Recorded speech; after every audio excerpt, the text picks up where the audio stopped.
నేను నా తల్లికి మించి ఎదిగినప్పుడు తన నిర్ణయాన్ని తప్పుపడతాను మాస్టారు. కానీ ఇంతవరకు ఏ కొడుకు తండ్రికి మించి ఎదిగాడేమో కానీ తల్లికి మించి ఎవరు లేదు.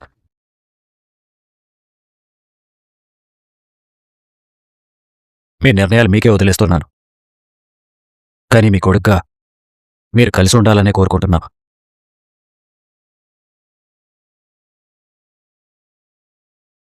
నువ్వేమంటావు కాంచనా? నా కొడుకే నా నిర్ణయాన్ని గౌరవించినప్పుడు నా నిర్ణయాన్ని నేను గౌరవించకపోతే బాగోదు కదా. ఏంటా నిర్ణయం? నాకోసారి వైరల్ ఫీవర్ వస్తే కొద్ది రోజులు డాక్టర్ గారు నాన్ వెజ్ తినడం మానేమన్నారు. కొద్ది రోజులు నాన్ వెజ్ తినడం మానేస్తేనే ఇంత ఆరోగ్యంగా ఉన్నప్పుడు పూర్తిగా మానేస్తే అనారోగ్యమే రాదు కదా అనుకున్నాను. అంతే, మానేశాను. ఇప్పుడు మళ్ళీ మీరు నాన్ వెజ్ తినమంటే నేను తినలేను. ఎందుకంటే నిర్ణయాలు తీసుకునేది పాటించడానికే. నచ్చినప్పుడు పాటించి నచ్చినప్పుడు వదిలేయడానికా. నేను మిమ్మల్ని పిలిచింది కాశీ స్వప్నల జీవితాన్ని చక్కపరచడానికి. వాడు ఏడుస్తున్నాడు, మనతో కలిసి బతకాలని ఆశపడుతున్నాడు. మనం మన ప్రయాణంలో పుష్కరాలు చూశాం. వాళ్ళింకా పండగలే చూడలేదండి. కోపానికే అర్థం తెలియని వయసులో ఇంకా చదవడం మొదలుపెట్టని జీవితాన్ని అజ్ఞానంతో వదిలేసుకుంటాను అంటే చూస్తూ నిలబడ్డానికి మించిన తప్పులేదు. స్వప్న నాకు పుట్టకపోయినా నా కూతురే. దానికి మనమే సర్ది చెప్పాలి. పిలవమంటావా? మీరు వెళ్ళండి, ఇక్కడ జరిగిందేమీ చెప్పకండి. స్వప్నని నేను కలుస్తాను. అలాగే కాంచనా. కాని ఒప్పించాల్సింది మాత్రం మీరే. సరే, ప్రయత్నిస్తాను. ప్రయత్నించడం కాదండి, కలపాలి. నువ్వు వస్తానన్నావు కదా, నీ ముందే మాట్లాడతాను. నేనొచ్చేది తన కోసం కాదు. మరెవరికోసం? ఇంక మీరు వెళ్ళండి, నేనొచ్చిన తర్వాత చెప్తాను. కాశీ ఇక్కడే ఉంటాడు. లేదత్తా, నేను బయటికి వెళ్తాను. నువ్వడిగావని నేను తీసుకురాలేదురా. ఒక పక్క నా కూతురి జీవితం, మరో పక్క నా మేనల్లుడి జీవితం. మీ ఇద్దరి జీవితాల గురించి ఆలోచించే తీసుకొచ్చాను. ఇప్పటి వరకు నువ్వు నీ మనసు చెప్పింది విన్నావు, ఇప్పుడు నేను చెప్పింది విను. మొదటిది గాయం చేసింది, రెండోది నయం చేస్తుంది. నేను వెళ్తాను కాంచనా. కాశీ గురించి స్వప్నకి చెప్పకండి. అదే ఇక్కడున్నాడని. చెప్పంలే. కార్తీక్, ఉంటాన్రా. అలాగే మాస్టర్.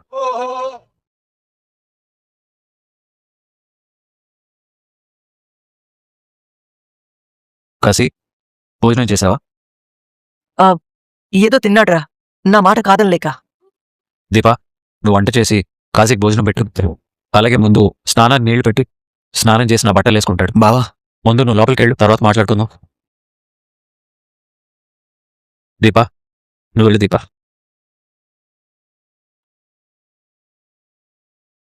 దీపా, ఏంటత్తయ్య? నువ్వు రక్తం ఇచ్చావా?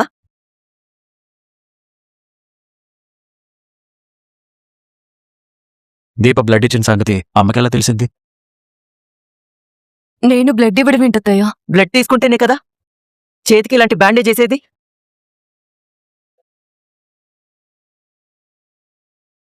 దీప బ్లడ్ శాంపిల్స్ తీసుకోండి, టెస్ట్ చేయండి ప్లీజ్. అడుగుతుంది మిమ్మల్నేరా. టెస్ట్ కోసం దీప బ్లడ్ తీసుకున్నారు. బావా, అదే దీప, మనం గైనకాలజిస్ట్ని కలవడానికి వెళ్తే డాక్టర్ గారు బ్లడ్ తీసుకున్నారు కదా. అవును అవును. ఎప్పుడెళ్లారా? ఈ రోజే అత్తయ్య. డాక్టర్ గారు ఏమన్నారు? బిడ్డ ఎదుగుదల బాగుంది, ఆరోగ్యంగా ఉందని చెప్పారు. అమ్మయ్యా, ఈ మాట వినడానికి ఎంత హాయిగా ఉందిరా. బిడ్డ గురించి డాక్టర్ ఏం చెప్తారో అని టెన్షన్ పడ్డాను. బిడ్డకేం కాదని చెప్పాను కదమ్మా. ఏమోరా, రాత్రి మన ఇంటికి దీపని చంపడానికి ఓ మనిషి వచ్చాడని తలుచుకుంటేనే భయంగా ఉందిరా. వాడి గురించి ఏమైనా తెలిసిందా? అది నేను చూసుకుంటానమ్మా, నువ్వు మర్చిపో. మీరైతే గడి వేసుకొని పడుకోండ్రా. అలాగేనమ్మా. వదిన పరిస్థితి ఎలా ఉందిరా? టాబ్లెట్స్ ఇచ్చారు, అవి వాడితే ఆపరేషన్ చేసేంత వరకు ఏం కాదు. వాడకపోతే ప్రమాదమే కదా. చాలా ప్రమాదం అమ్మా. టాబ్లెట్స్ వేసుకోకపోతే నిద్రలోనే ప్రాణం పోవచ్చు. కానీ మామయ్య అత్తని జాగ్రత్తగా చూసుకుంటాడులే. నువ్వు టెన్షన్ పడుకో. నువ్వు ఈ మాట చెప్తున్నావే కానీ నాకు మాత్రం ధైర్యం సరిపోవట్లేదు బావా. నా మనసు అంతా నా తల్లి దగ్గరే ఉంది. నా భయం అంతా జ్యోత్స్న మీదే ఉంది.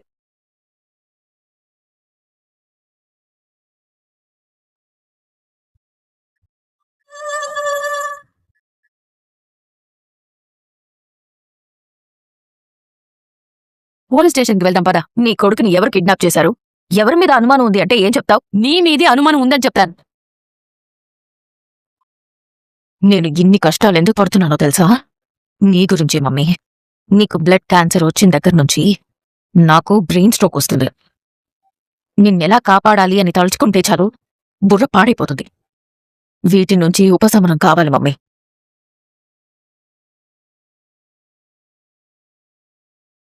ఈ టాబ్లెట్ వాడితే బోన్ మ్యారో ట్రాన్స్ప్లాంటేషన్ జరిగేంత వరకు నీ ప్రాణాలకేం కాదని డాక్టర్ హారిక గారు చెప్పారు. అంటే అర్థం వాడకపోతే ప్రమాదం అనే కదా. అసలు నువ్వుంటేనే ప్రమాదం మమ్మీ. అందుకే నీకు టాబ్లెట్స్ వేయకుండా నేను వీటిని వేస్ట్ చేయాలనుకుంటున్నాను. Sorry mummy.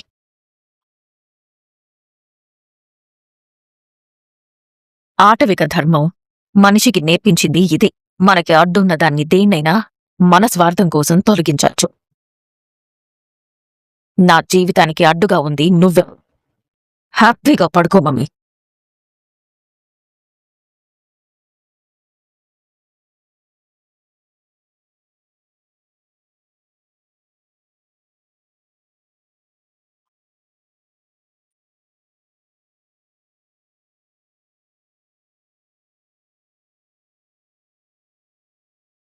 డాడీ, నువ్వు? ఏం చేస్తున్నావు? మమ్మీని చూడ్డానికొచ్చాను. మరి టాబ్లెట్స్ ఎందుకు డస్ట్బిన్లో వేసావు?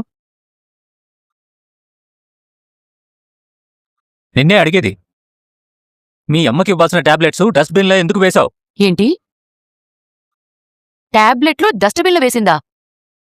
అవును పిన్ని. దీనికి రోజు రోజుకి మత్తిపోతున్నట్టుంది. గ్రాని, ఏం తెలియకుండా మాట్లాడుకో. మరి డస్ట్బిన్లో టాబ్లెట్స్ ఎందుకు వేసావో చెప్పు జ్యోత్స్న.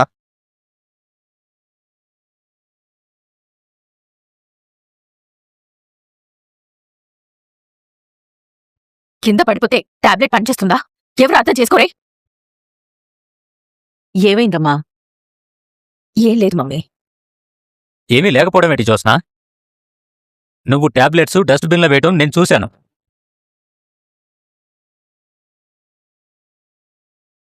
టాబ్లెట్స్ డస్ట్బిన్లో వేసిందా? అవును సుమిత్ర. నువ్వు ఆ టాబ్లెట్స్ వేసుకుంటేనే ఆరోగ్యంగా ఉంటావు. నువ్వు ఒక్కరోజు వేసుకోవడం మానేసినా ఏదో ఒక ప్రాబ్లం వస్తుంది. అన్నీ పడేసినట్టు అలా మాట్లాడతావు డాడీ. ఇదిగో ఇంకొక టాబ్లెట్ ఉంది కదా.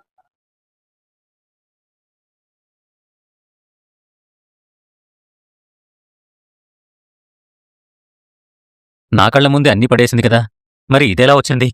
లక్కీగా ఒకటి ఉంది కాబట్టి సరిపోయింది. లేదంటే నా మీద అనుమానం వచ్చేది. టాబ్లెట్ ఉంది కదా దశరథ. ఇటుపు. నేను వేస్తాను డాడీ. పర్లేదమ్మా, నా భార్యని నేను చూసుకుంటానులే. ఒకవేళ నాకు చూసుకోవడం కుదరకపోతే దీపగాని కార్తీక్ గాని చూసుకుంటారు. వాళ్ళెందుకు చూసుకుంటారు? ఇలాంటి సమయంలో కాస్త జాగ్రత్తగా చూసుకునే వాళ్లే పక్కనుండాలి. నేను జాగ్రత్తగా చూసుకుంటాను డాడీ. వద్దులేమ్మా. కాకపోతే నాకు చిన్న హెల్ప్ చేయి. ఏంటి డాడీ? నువ్వు ఈ రూమ్కి రావద్దమ్మా.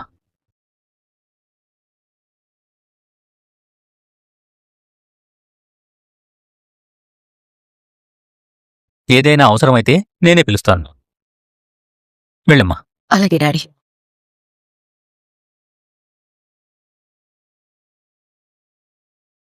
ఏమైందండి? దాన్నెందుకు రావద్దంటున్నారు? తనకేవో పనులుంటాయి కదా సుమిత్ర. ముందు ఈ టాబ్లెట్ వేసుకో.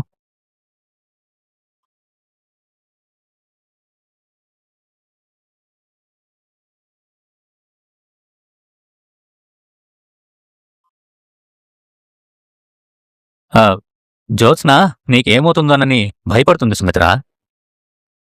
అందుకే అలా చెప్పాను. అర్థమైందా? మంచి పని చేశారు. నేనెలాగో బాధపడుతున్నాను. నాతో పాటు అది కూడా ఎందుకు బాధపట్టు? ఏది తేడాగా ఉందే. జోస్న వాళ్ళమ్మని చంపాలనుకుందా? అది దసరా చూశాడా? ముందు తింగరు దాంతో మాట్లాడాలి. నువ్వు రెస్ట్ తీసుకో సుమిత్ర, పడుకో.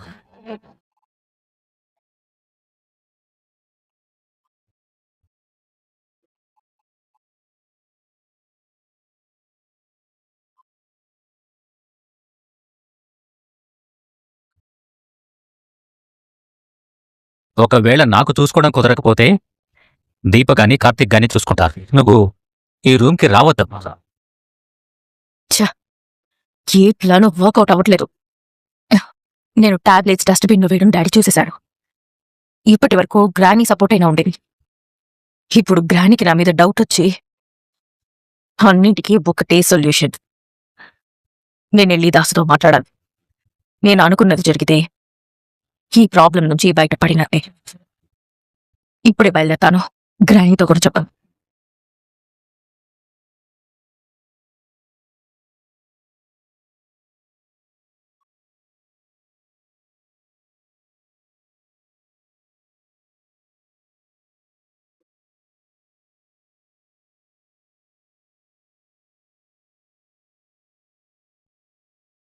ఎవరో ఒకరు చూసేలోపు ఈ చీకట్లోనే వెళ్ళిపోవాలి.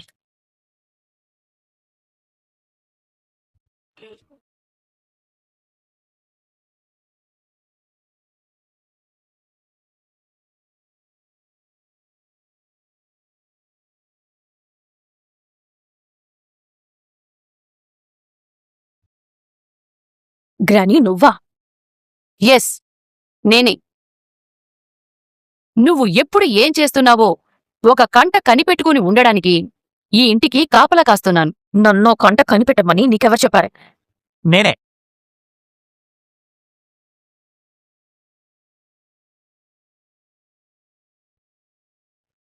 నన్నెందుకు కనిపెట్టడం? పారు, ఈ టైంలో ఎక్కడికి బయలుదేరుతున్నావో చెప్పవే.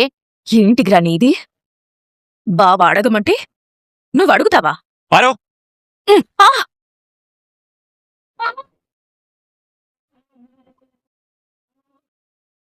అడిగిన దానికి ఆన్సర్ రాకపోతే ఈ పీజే పీకుతుంది. నన్నే కొడతావా? షో ఇప్పుడే మొదలైందమ్మా. ఇక్కడ్నించి ఎంటర్టైన్మెంట్కి కొదవే లేదు. మన ఎజెండా, ఉతకడం, మన గోల్డ్ పోస్ట్ ఆరేయడం. అన్నీ బాగా ఫాలో అవుతున్నట్టున్నావు. చలి కొంచెం డిస్టర్బ్ చేస్తోంది గాని లేదంటే చింపి ఆరేసేదాన్ని. కంటిన్యూ పారు.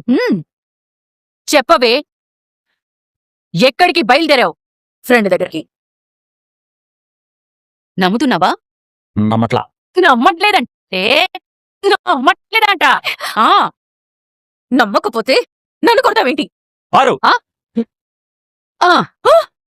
దుష్టులను శిక్షించు స్వామి. పుణ్యులను రక్షించు స్వామి. దయతో జాలి చూపించు స్వామి. ఏమైంది మీకు? ఆన్సర్ ఇంకా రాలేదు పారు. ఇప్పుడొస్తుంది చూడు. చెప్పవే, చెప్పు చెప్పు చెప్పవే, చెప్పు. నీ కన్ను పెట్ట నాగు. వదిలేస్తే కొట్టి చంపేసేలా ఉన్నావు. భలే భలే పెద్ద మేడం గారు, మా డ్యూటీ మేము చేస్తున్నాం అంతే. డ్యూటీనా? అవును, మేమిప్పుడు ఈ ఇంటికి సెక్యూరిటీ గార్డులం. మా గ్రానీని కూడా మార్చేసావా బాబా? మార్పు అనేది ఎలా ఉంటుందో ఎందుకుంటుందో తెలుసా పెద్ద మేడం గారు? కొందరు అవతల వాళ్ళ మంచితనం చూసి మారిపోతారు,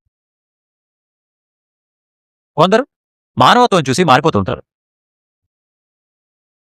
ఇంకొందరు చేసిన తప్పు బయటపడిపోతుందేమో అన్న భయంతో మారిపోతుంటారు.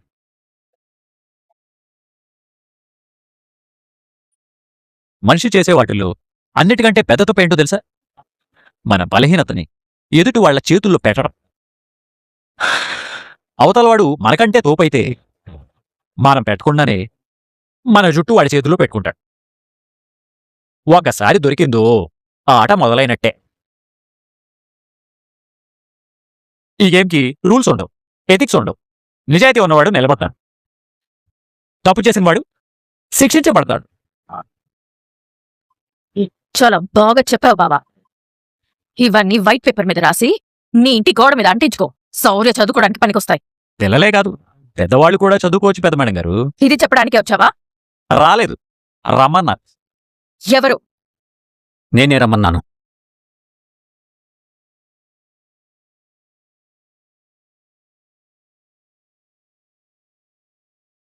డాడీ, ఈ టైంలో జ్యోత్స్న ఎక్కడికి వెళ్తుందో అడగండి.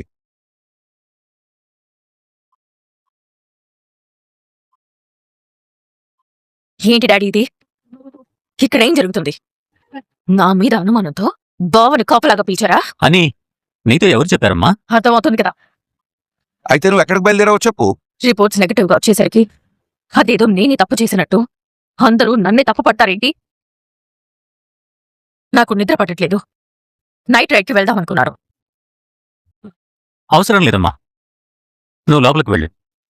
నేను చెప్పేది మీరు నమ్మట్లేదు అని నాకు తెలుసు డాడ్. ఈ టైంలో బయటికి వెళ్తుంటే ఏం చెప్పినా ఎవ్వరూ నమ్మరు. నోరు మూసుకుని లోపలికి పదా గ్రాని. నచ్చా పంజా. ఇన్నాళ్ళకి నీకు తగ్గ పన్ను చేస్తున్నావు. అవమానిస్తున్నారా? అభినందిస్తున్నాను. ఈ మాట అన్నారు బావుంది. జ్యోత్స్నని లోపలికి తీసుకువెళ్ళి పిన్ని. ఏయ్ పదా పోదవే పదా. కార్తీక్ ఎందుకు పిలిపించావురా? చిన్న పనుంది నాన్న. సరే, మీరు మాట్లాడుకోండి.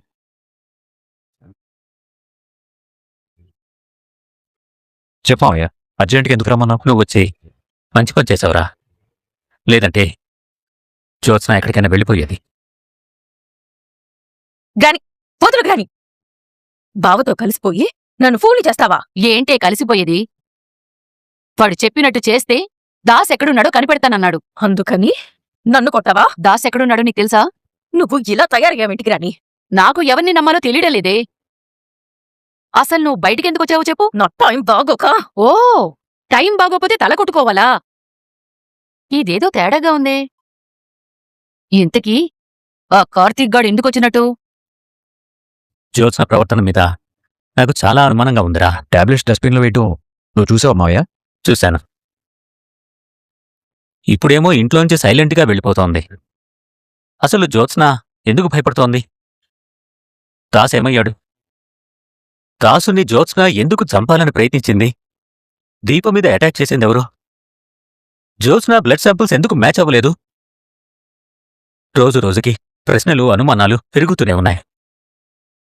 కానీ సమాధానాలు దొరకట్లేదు. అన్ని ప్రశ్నలకి సమాధానాలు చాలా తొందరలోనే దొరుకుతాయి మావయ్య. అంటే నీకు తెలుసా? కొన్ని అర్థమైపోతాయి మావయ్య, నువ్వు కంగారు పడకు. అతకేం కాదు. నేను సుమిత్ర గురించి ఆలోచించే ఇంకొకసారి మళ్ళీ టెస్ట్ చేయించబోతున్నాను. ఎన్నిసార్లు టెస్టులు చేయించినా రిజల్ట్ నెగిటివ్గానే వస్తుంది మావయ్య. నువ్వేమంటావురా? చాలా మంచి ఆలోచన మావయ్య. లేట్ చేయకుండా తాత హెల్ప్ తీసుకుని ఈ పని వీలైనంత త్వరగా చేయండి. ఆల్రెడీ నేను దీపతో హాస్పిటల్లో శాంపిల్స్ ఇప్పించాను మావయ్య. అత్త సేఫ్. సరేరా, నువ్విక బయలుదేరు. దీప నీకోసం ఎదురు చూస్తూ ఉంటుంది. అలాగే మావయ్య. నువ్వేమీ అత్త గురించి బెంగ పెట్టుకుని భయపడకు. అత్తకేం కాదు. నా బిడ్డను ఉయ్యాలో వేయాల్సింది మీరే. అత్త నువ్వు కలిసే ఉంటారు ఎప్పటికీ. గుడ్ నైట్ మావయ్య. ఓకేరా.